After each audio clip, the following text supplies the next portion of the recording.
Hi hello ನಮಸ್ಕಾರ ಸ್ನೇಹಿತರೆ, ಮಸ್ತ್ ಕನ್ನಡ ನ್ಯೂಸ್ ಯೂಟ್ಯೂಬ್ ಚಾನಲ್ಗೆ ನಿಮ್ಮೆಲ್ಲರಿಗೆ ಸ್ವಾಗತ. ಸ್ಟಾರ್ ಸುವರ್ಣವಾಹಿನಿಯ ಜನಪ್ರಿಯ ಧಾರಾವಾಹಿಗಿರುವ ಮತ್ತು ಟಾಪ್ ರೇಟೆಡ್ ಧಾರಾವಾಹಿಗಿರುವ ಆಶಯ ಧಾರಾವಾಹಿ ವೀಕ್ಷಕರಿಗೆ ಇದೊಂದು ಸಿಹಿ ಸುದ್ದಿ ಎಂದೇ ಹೇಳಬಹುದು. ಇದರ ಬಗ್ಗೆ ಹಿಂದಿನ ನೋಡೋದಲ್ಲಿ ತಿಳಿದುಕೊಂಡು ಬರೋಣ. ನೀವು ಸಹಿತ ಆಶಯ ಧಾರಾವಾಹಿಯನ್ನು ಇಷ್ಟಪಡುವುದಾದರೆ ಈ ವಿಡಿಯೋಗೆ ತಪ್ಪದೆ ಒಂದು ಲೈಕ್ ಮಾಡಿ. ರಮೇಶ್ ಅರವಿಂದ್ ಅವರ ನಿರ್ಮಾಣದಲ್ಲಿ ಮೂಡಿ ಬರುತ್ತಿರುವ ನೀನಾದವರು ನಾಯಕರಾಗಿ, ಪ್ರಿಯಾಂಕಾ DS ಅವರು ನಾಯಕಿಯಾಗಿ, ಮಂಡ್ಯ ರಮೇಶ್ ಅವರು ಪೋಷಕ ಪಾತ್ರದಲ್ಲಿ ನಟನೆಯನ್ನು ಮಾಡುತ್ತಿರುವ ಆಸೆ ಧಾರಾವಾಹಿಯು ಸಾಕಷ್ಟು ಜನಮೆಚ್ಚುಗೆಯನ್ನು ಪಡೆದುಕೊಂಡ ಧಾರಾವಾಹಿಯಾಗಿದೆ. ಒಳ್ಳೆಯ TRPಯನ್ನು ಸಹಿತ ಪಡೆದುಕೊಳ್ಳುತ್ತಿರುವ ಆಸೆ ಧಾರಾವಾಹಿಯು ಇನ್ನು ಮುಂದೆ 1 ಗಂಟೆಗಳ ಕಾಲ ಪ್ರಸಾರವಾಗಲಿದೆ. 7 ರಿಂದ 8ರವರೆಗೆ ಈ ಧಾರಾವಾಹಿಯು ತನ್ನ ಮಹಾಸಂಚಿಕೆಯನ್ನು ಪ್ರಸಾರ ಮಾಡಲಿದೆ. ಇಲ್ಲಿ ಎಲ್ಲ ತರಹದ ಕಥೆಗಳು ಬಂದು ಹೋಗಲಿವೆ. ಹೀಗಾಗಿ ಆಶೆ ಧಾರಾವಾಹಿ ವೀಕ್ಷಕರು 1 ಗಂಟೆಗಳ ಕಾಲ ಈ ಧಾರಾವಾಹಿಯನ್ನು ನೋಡಬಹುದಾಗಿದೆ.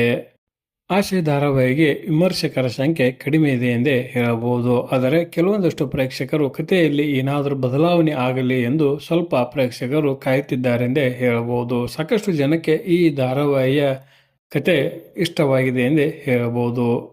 ಸಾಮಾನ್ಯ ಜನರ ಅಸಾಮಾನ್ಯ ಕಥೆಯೇ ಆಸೆ ಧಾರಾವಾಹಿಯಾಗಿದ್ದು ಎಲ್ಲ ಪ್ರೇಕ್ಷಕರು ಮೆಚ್ಚುವಂತಹ ಕಥೆಯನ್ನು ಈ ಧಾರಾವಾಹಿ ಹೊಂದಿದೆ ಎಂದೇ ಹೇಳಬಹುದು. ಇದರ ಬಗ್ಗೆ ನಿಮ್ಮ ಅನಿಸಿಕೆಯನ್ನು ಕಮೆಂಟ್ ಬಾಕ್ಸಲ್ಲಿ ತಿಳಿಸಿ. ಧನ್ಯವಾದಗಳು. ನಮಸ್ಕಾರ.